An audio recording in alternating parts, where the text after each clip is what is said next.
The day had started like any other.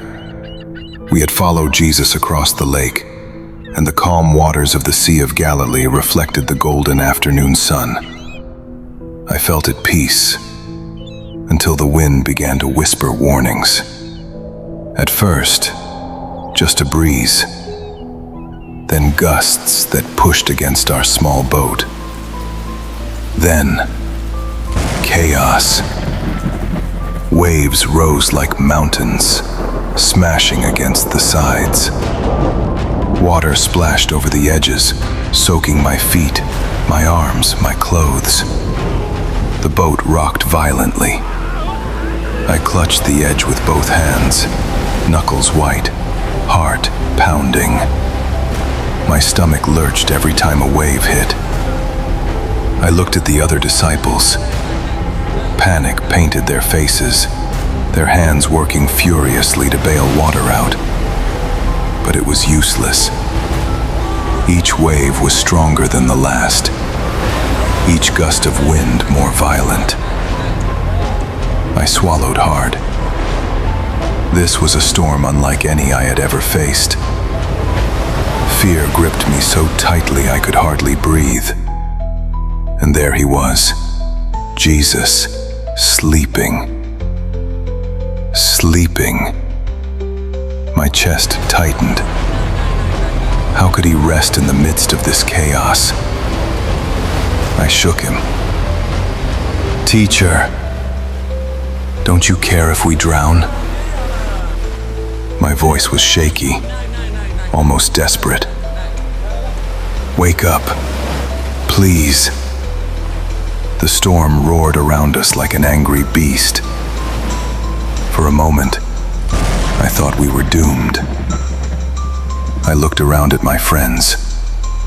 Some were praying quietly, others shouting instructions to bail water, all of us trembling. My thoughts raced. We're going to die. I've failed. We're alone. I thought about everything Jesus had taught us.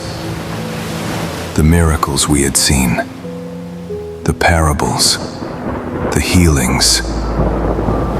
But none of that mattered if we sank in the middle of this storm. I felt helpless, gentle, and his voice cut through the roar of the storm like a sword through fog. "Quiet! Be still." The wind stopped.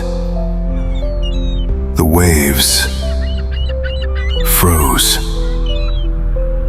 The water lay flat, serene, as though it had never risen.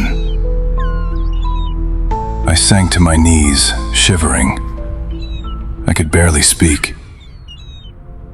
I looked at the other disciples. Their faces mirrored my awe. Eyes wide, mouths slightly open. Finally, one of the men whispered, Who is this?" Even the wind and the waves obey him. I thought about it. All the miracles we had seen, the teachings, the healings, nothing prepared me for this. Even nature obeyed him. The creator of the storm himself had authority over it. And he was here, in this tiny boat, with us. Not above us, not far away, but with us. My mind raced, memories of every moment with Jesus flashing before me. The water turned to wine, the blind seeing, the lepers healed, the paralyzed walking, and now, this. I realized it all pointed to the same truth. He is more than a teacher, more than a prophet. He is God himself in human form. I couldn't help but speak aloud, though my voice trembled.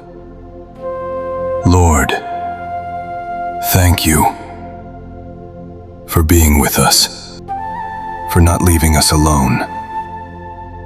The disciples were quiet, some whispering prayers, others staring at the still water, trying to comprehend what had happened.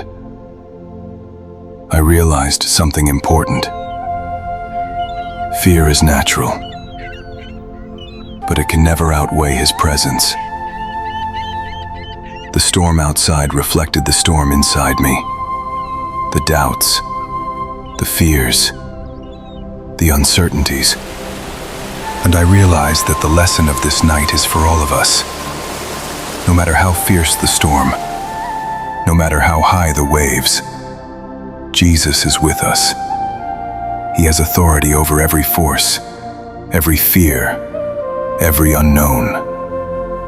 Even today, when the storms of life rage, when uncertainty, fear, and chaos crash against my heart, I remember that night on the Sea of Galilee. I remember His voice commanding peace. And I remember that even the wind and waves obey Him. And I kneel again, not in fear, but in awe. For He is Lord, the one who calms storms, the one who saves, the one who is always with us.